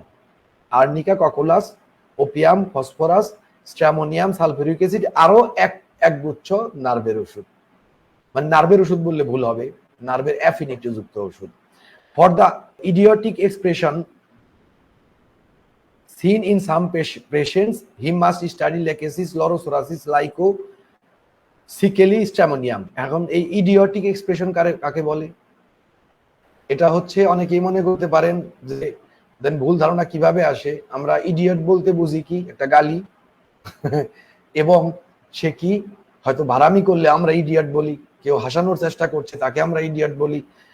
আমি সবসময়ই বলি যে আমাদের সত্যিকারের, আমাদের শাস্ত্রীয় যে পরিভাষাগুলো, এগুলো বুঝে নিতে হবে। আমাদের এই ইডিয়ট সেরকম নয়, বুদ্ধিশূন্য একটা অবস্থা কিংবা বিমূঢ় একটা অবস্থা, অর্থাৎ তাকে দেখে মনে হচ্ছে যে সে, তার মাথা কাজ করছে না, এই ধরনের একটি এক্সপ্রেশন যদি তার মুখের মধ্যে থাকে, তার মাথা কাজ করছে না, তাহলে আমরা বলতে পারি ইডিওটিক এক্সপ্রেশন। তো অনেক ধরনের এক্সপ্রেশন, আপনাদের একটা ভালো বুদ্ধি আমি দিতে পারি, আপনারা একটু কষ্ট করে গুগলে সার্চ দিবেন, একটু সময় নিয়ে বসবেন এবং বিভিন্ন ধরনের এক্সপ্রেশন আপনারা কিন্তু সেখান থেকে ছবি সহ দেখতে পারবেন, সেই এক্সপ্রেশন গুলো দিয়েও আপনারা প্র্যাকটিস করতে পারেন। এটা খুব গুরুত্বপূর্ণ, কারণ ম্যাট্রিয়া মেডিকাতে এই আলোচনাগুলো বারবার আপনারা পাবেন। Idiotic expression, cheerful expression, amused expression, নানান নানান এক্সপ্রেশন আপনারা পাবেন। আবার এই যে আমাদের ফেসবুক ব্যবহার করতে গেলেও ফিলিং দেখবেন আপনারা, ফেসবুকে কিন্তু পোস্ট করার সময় একটা আসে, ওখানে একটা বিরাট তালিকা পাবেন আপনারা, পারপ্লেক্সড, অ্যাংশাস, অনেক আছে, ওয়ান্ডারফুল, মানে হ্যাপি, ফিলিং এর ঘরে করতে যাবেন উপরে, যারা ফেসবুক ব্যবহার করেন তারা দেখবেন ওখানে বিরাট একটা তালিকা আছে, সেই তালিকাগুলো দিয়ে তার এক্সপ্রেশন গুলো আপনারা ফেসবুকে মানে গুগলে সার্চ করতে পারেন। এগুলো যারা শিখতে চান তারা তো আসলে বিভিন্ন ভাবে চেষ্টা করবেন, বিভিন্ন ইউটিউব ভিডিও, বিভিন্ন জায়গা থেকে তারা শিখতে চাইবেন, এটা স্বাভাবিক ব্যাপার। আমি তাদের শুধুমাত্র একটা কায়দা দেখিয়ে দিচ্ছি, আপনারা এইভাবে বিভিন্ন ভাবে ট্রাইটা করতে পারেন, চেষ্টাটি করতে পারেন। তো যাই হোক, এখানে এই ইডিওটিক এক্সপ্রেশনটি আমরা দেখতে পাবো ল্যাকেসিসের, লরোসোরাসিসের, লাইকোপোডিয়ামের, সিকেলি এবং stramonium. Look of a typhoid patient is said to be sometimes very similar to a vacant stare. তিনি আবার সেই ভ্যাকান্ট স্টিয়ার, মানে এক দৃষ্টিতে একদিকে শূন্য দৃষ্টিতে তাকিয়ে থাকা। তো তিনি বললেন যে একটা টাইফয়েডের রোগীর চেহারা বলা হয় যে কখনো কখনো সেই ভ্যাকান্ট স্টিয়ার, একদিকে স্থির দৃষ্টিতে তাকিয়ে থাকা সেই চেহারার মতো সাথে মেলে। দেন it is that cocculus, phosphoric acid and stramonium are to be examined to see if all the rest of the symptoms agree. সেক্ষেত্রে আমাদের ককুলাস, ফসফরিক অ্যাসিড এবং স্ট্রামোনিয়ামকে পরীক্ষা করে দেখতে হবে, বিবেচনা করে দেখতে হবে তার অন্য সমস্ত লক্ষণগুলো এর সাথে যায় কিনা, মেলে কিনা, বাকি যে লক্ষণগুলো। তাহলে আমরা এখানে কিন্তু আরেকটা সতর্কতা দেখতে পেলাম ডাক্তার কেন্টের। তিনি প্রথমে বিশেষ বৈশিষ্ট্যগুলো বললেন, তারপর বললেন যে কিভাবে তাকে বিবেচনা করতে হবে সেই রোগীটির অন্যান্য লক্ষণগুলোর সাথে। এবার আপনি যে এই বিশেষ পিকুলারিটি নিয়ে যে তালিকাগুচ্ছ পেলেন ওষুধের, তার কোনটার সাথে যায় সেটা আপনাকে বিবেচনা করতে হবে। কেন শিখিয়ে দিচ্ছেন কিভাবে, দেখুন হাতে ধরে শিখিয়ে দিচ্ছেন তিনি কিভাবে আপনি চিকিৎসা করবেন, কিভাবে চিন্তা করবেন, কিভাবে বিবেচনা করবেন, কোনটুকুতে সীমাবদ্ধ থাকবেন না, কোনটুকু আপনাকে নিয়ে চিন্তা করতে হবে, বিবেচনা করতে হবে, একদম হাতে ধরে তিনি শিখিয়ে দিচ্ছেন। As the physician looks into the mouth, he sees the gums and the teeth and the tongue, and he finds that brown exuded blood he has dried upon the various parts and upon the lips. তিনি বলছেন যে চিকিৎসক তার মুখের ভেতরের দিকে দেখবেন, অনুসন্ধান করবেন। তিনি দেখবেন হচ্ছে দাঁতের মাড়ি, দাঁত।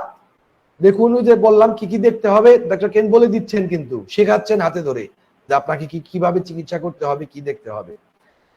দাঁতের মাড়ি, দাঁত, জিহ্বা, এবং তিনি সেখানে কি দেখবেন, সেখানে রক্ত জমে শুকিয়ে আছে বিভিন্ন অঙ্গে, ঠোঁটের উপর, এই অঙ্গগুলোতে, এই বিভিন্ন অংশগুলোতে রক্ত জমে শুকিয়ে রয়েছে। টাইফয়েডের বাজে স্টেটে, কোনো কোনো ক্ষেত্রে খুব বাজে ধরনের কোনো ইন্টারনাল ইনফেকশন, গ্যাস্ট্রো ইন্টেস্টাইনাল ট্র্যাকের ইনফেকশন, ব্লাড ক্যান্সারের রোগীদের কারো কারো পেটে খুব ভারী মাত্রার প্যাথোলজি থাকলে, সিরিয়াস ধরনের ইনফেকশাস ডিজিজে, এই সমস্ত রোগগুলোতে এই ধরনের সিচুয়েশন কিন্তু আসতে পারে। শুধুমাত্র টাইফয়েডে আসবে ব্যাপারটা এরকম নয়, তবে টাইফয়েডের তৎকালীন সময়ের বিশেষ বৈশিষ্ট্য ছিল, বা এখন যদি কেউ ওই পর্যন্ত যেতে পারতো, তবে তাদের মধ্যেও দেখা এই বৈশিষ্ট্যগুলো অনেকগুলোই পাওয়া যেত। হুবহু একভাবেও পাওয়া যেত, ভিন্ন ভাবেও পাওয়া যেত, কিন্তু পাওয়া যেত। কিন্তু ওই পর্যায়ে এখন যায় না কেন? এখন রোগীরা অ্যান্টিবায়োটিক ব্যবহার করেন। বলতে গেলে ক্ষুদ্র যে দুই একটা জায়গায় অ্যালোপ্যাথি এখনো নিজের সক্ষমতার কিছুটা প্রমাণ দিতে পারে, তা হচ্ছে এই টাইফয়েড, যক্ষা, এই ধরনের ব্যাকটেরিয়া জনিত আক্রমণগুলোতে, যেখানে আসলে এখনো রেজিস্ট্যান্স ক্রিয়েট করেনি সেই ক্ষেত্রগুলোতে। এই কারণে অ্যান্টিবায়োটিক আবিষ্কার হওয়ার পর পিঠ চাপড়ে 2-3টা নোবেল প্রাইজ দিয়ে দেওয়া হয়েছিল। পরবর্তীতে তো আজকে আমরা একটা ক্রাইসিসেই পড়লাম অবশেষে। যাই হোক, সেখানে রোগীদের ওই স্টেটে যাওয়ার আগেই ব্যাকটেরিয়াগুলোকে মেরে ফেলে, কাজে তৎকালীন সময়ের মতো সেই রোগটা দমিত হয়, কিন্তু রোগীর মধ্যে সেই দুর্বলতা দমিত হয় না। তার যে কনস্টিটিউশনাল ভাইটাল উইকনেস সেটা থেকেই যায়, এবং হোমিওপ্যাথিক চিকিৎসা না নিলে এ কারণেই বারবার টাইফয়েড ফিরে ফিরে আসার চেষ্টা করে। একজন রোগী বলে, আমার জীবনে এখন অহরহই দেখতে পাই 2-3বার তারা টাইফয়েডের রিল্যাপস করেছে, দেখা দিয়েছে তাদের মধ্যে। কেন? এ কারণে দমিত হয়েছে, কতক্ষণ থাকবে, শরীর চেষ্টা করে সেটাকে বের করতে আবার আবার আবার।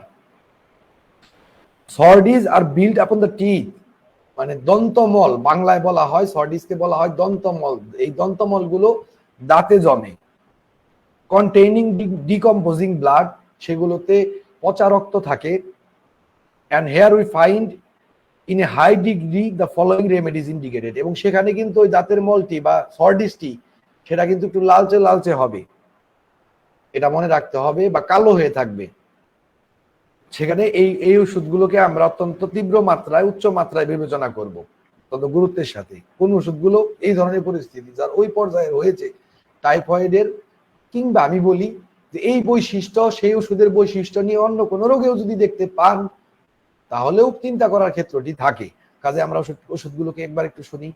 Arsenicum album, Baptisia, Bryonia, Cinchona, Gelsemium, Hyoscyamus, muriatic acid, phosphoric acid, Phosphorus, Rhus tox, Secale, Stramonium, sulphuric acid. এই ওষুধগুলো আমরা একটু বিবেচনায় রাখবো, মাথায় রাখবো। আর আমাদের সুবিধাটা হচ্ছে আমরা শুধুমাত্র এটা যদি চিন্তা করতে পারি, মনে রাখতে পারি, মনে যদি থাকে, বা ইন্টারেস্টিং ভাবে যদি আমাদের আয়ত্তে থাকে, তাহলে শুধু এই রোগটিতে নয়, এই ধরনের সিচুয়েশন যে রোগ, যে আমি একটু আগে তো কিছু রোগের কথা বললাম, যে রোগে আসবে সেখানেই আপনি এই ওষুধগুলোর কথা চিন্তা করতে পারবেন। If the tongue is more particularly examined, জিহ্বাকে যদি বিশেষভাবে পরীক্ষা করা হয়, and it is found to be black, এবং তাকে যদি কালো দেখা যায়, and the blood that exudes is particularly black, এবং সেখানে যে রক্তগুলো এসে নিঃসরিত হয়েছে, রক্তগুলো জমেছে, সেগুলো যদি বিশেষভাবে কালো হয়, such remedies as, সেখানে কোন ওষুধগুলো, arsenic amalgam, Carbo veg, Cinchona, Hyoscyamus, Lachesis, Lycopodium, Opium, Phosphorus, Secale, sulphuric acid are to be thought of, সেখানে এই ওষুধগুলোর কথা ভাবতে হবে। when the tongue is more brown than black, যেখানে জিহ্বা ধূসরা কালারের, মানে কালো না, ঠিক কালোর চাইতে হালকা একটা রঙের, সেখানে arsenic amalgam, Baptisia, Bryonia, Carbo veg, Cinchona, Colchicum, Hyoscyamus, Kali phos, Lachesis, Lyco, Phosphorus, Rhus tox, Secale, Sulphur, sulphuric acid must be examined, সেখানে এই ওষুধগুলোকে আমাদের পরীক্ষা করতে হবে। The tongue is sometimes very red later on in the stages of typhoid. টাইফয়েডের পর্যায়গুলোতে অনেক সময় কখনো কখনো জিহ্বা পরে গিয়ে খুব লাল হয়, টকটকে লাল হয়। এবার আমি আপনাদের কমেন্টস গুলো দেখবো, যে কয়টি কমেন্টস কাজে আপনাদের যদি কারো এই আলোচনা থেকে বুঝতে কোনো অসুবিধা থেকে থাকে তাহলে কিন্তু জানাবেন, এখন জানাবেন, সেখান থেকে আমি আপনাদের এই প্রসঙ্গগুলো নিয়ে আলোচনা করব। কমেন্টসের এখানে দেখতে পাচ্ছি আব্দুর রব বলছেন, অভিনন্দন স্যার, আপনাকে অভিনন্দন এবং আমাদের সাথে থাকার জন্য আন্তরিকভাবে ধন্যবাদ। মোহাম্মদ সাইফুর রহমান বলছেন আসসালামু আলাইকুম। ওয়ালাইকুম সালাম। খালেদা আফরোজ আমাদের নিয়মিত শিক্ষার্থী বলছেন আসসালামু আলাইকুম স্যার। ওয়ালাইকুম সালাম। সাইফুর রহমান এবং খালেদা আফরোজ দুজনই আমাদের নিয়মিত এবং আমাদের টপ ফ্যান, আপনাদের দুজনকে আন্তরিকভাবে ধন্যবাদ জানাচ্ছি। মোহাম্মদ আশিক ইকবাল বলেছেন আজকের লাইভটা খুব দরকারি, স্যারকে ধন্যবাদ। রাইট, মহামারী ট্রিটমেন্ট এই ধরনের, দেখেন টাইফয়েড বলতে গেলে একটা পর্যায়ে গিয়ে ম্যালিগনেন্ট পর্যায়ে দাঁড়িয়ে যায়, একদম মানুষকে মেরে ফেলে অলমোস্ট, বা বড় ধরনের ক্ষতি করে ফেলে। তো কাজেই এর ট্রিটমেন্ট পদ্ধতি শিখতে শিখতে না আমাদের অনেক ধরনের সিচুয়েশন, অনেক ধরনের ট্রিটমেন্টের ব্যাপার আমাদের আয়ত্তে চলে আসবে। ওই যে আমি বলি সব সময় যে পড়া যদি শুধু পড়ে যাওয়া হয় তাহলে হয়তো আমাদের আয়ত্তে অনেক কিছু আসবে না, কিন্তু পড়া যদি মনোযোগের সাথে হয়, যদি আত্মস্থ করা আয়ত্ত করার জন্য হয়ে থাকে, যদি সেটা নিয়ে চিন্তা করা হয়, প্রশ্ন করা হয়, প্রশ্নের খাতিরে যদি সেটা নিয়ে ভাবা হয়, স্টাডি করা হয়, তার অন্যান্য রিসোর্স থেকে তার সঙ্গতি অসঙ্গতিগুলো নিয়ে ভাবা হয়, তাহলে সেটা কিন্তু আজীবন আপনার মনে থাকবে। তো ঠিক একইভাবে আমাদের এই যে পড়া, এই পড়াগুলো সাথে যে প্রাসঙ্গিক আলোচনা, এই সার্বিক ব্যাপারটি নিয়ে শুধুমাত্র টাইফয়েডের জন্য কার্যকরী হবে তা নয়। এখানে প্র্যাকটিস অফ মেডিসিন আসছে, মেটেরিয়া মেডিকা আসছে, কম্পারেটিভ মেটেরিয়া মেডিকা আসছে, বিভিন্ন টেকনিক আসছে, কিভাবে পড়তে হবে, কিভাবে শিখতে হবে, প্র্যাকটিসের বিভিন্ন ধরন, প্র্যাকটিসের সময় লক্ষণীয়, পর্যবেক্ষণ, রোগীকে জিজ্ঞাসাবাদ, বহু বিষয় এখানে উঠে আসছে। কাজেই আশা করি ব্যাপারগুলো বিশেষভাবে হেল্প করবে এবং কেন্টের বিশেষ করে এই টপিকটির কারণে বিশেষভাবে গুরুত্বপূর্ণ। খালেদা আফরোজ বলছেন স্যার শনিবার লাইভে কয়েকটি প্রশ্ন করেছিলাম, যদি সম্ভব হয় আজকে উত্তর দিয়েন। আমি পরে আপনার কমেন্টস গুলো দেখেছি।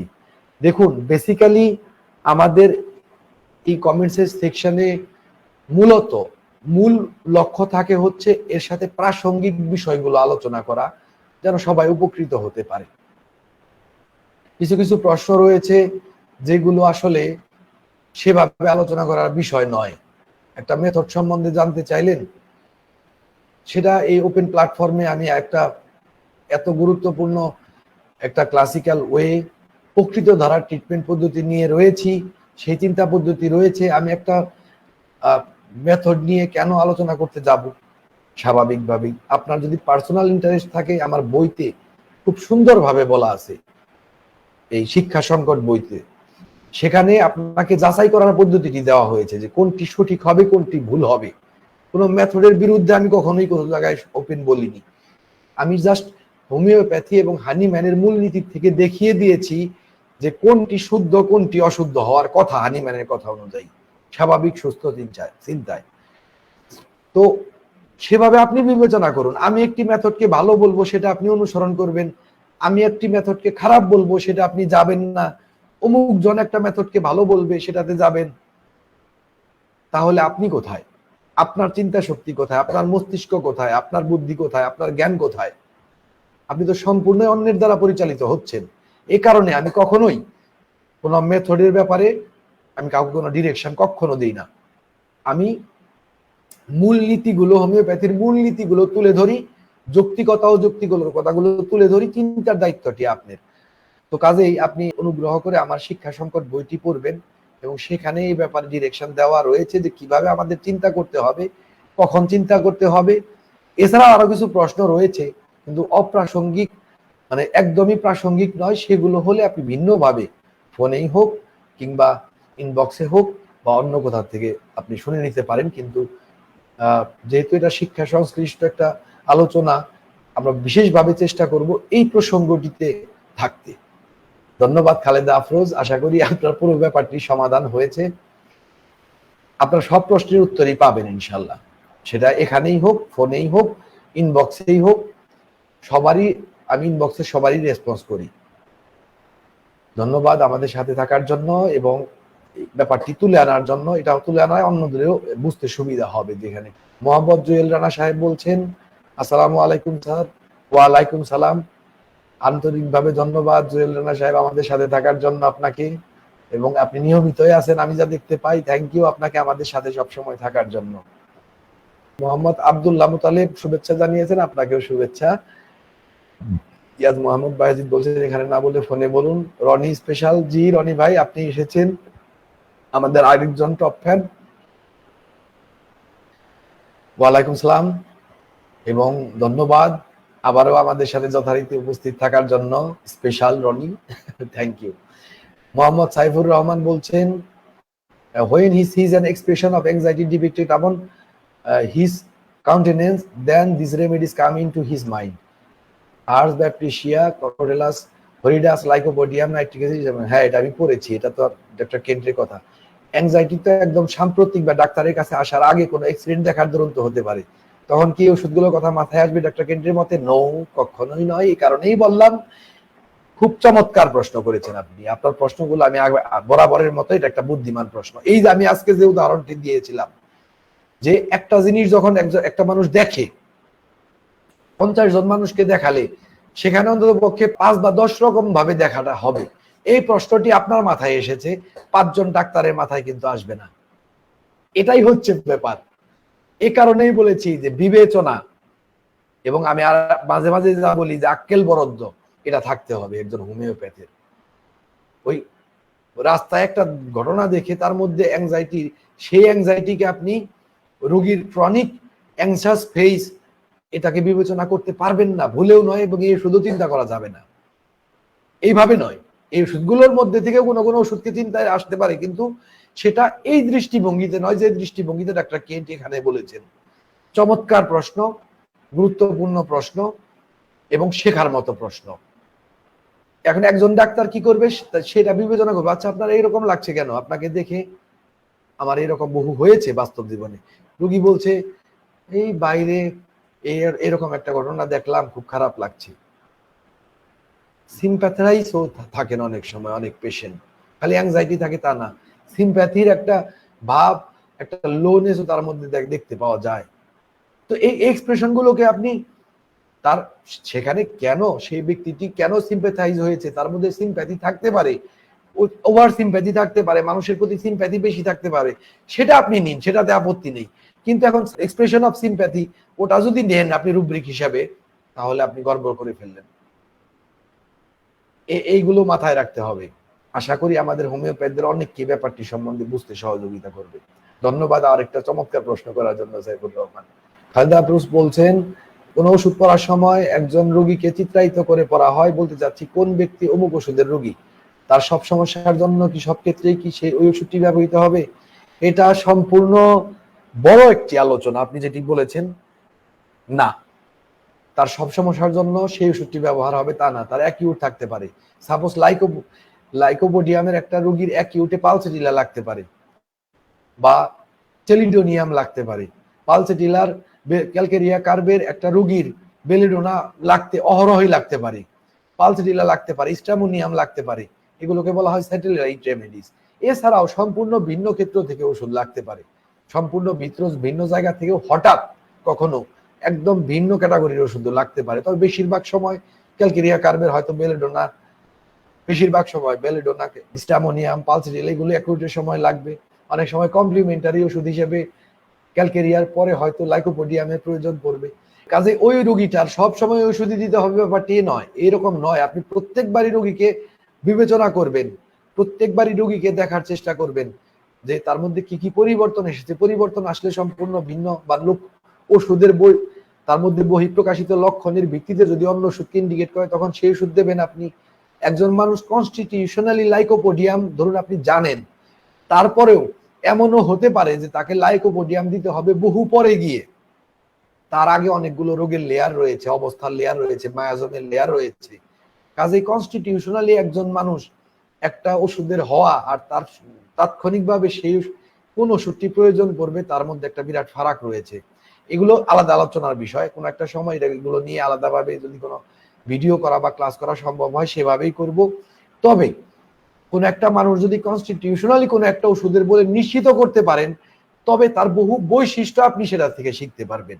আমি এটাই বলেছি আজকের আলোচনার মধ্যে।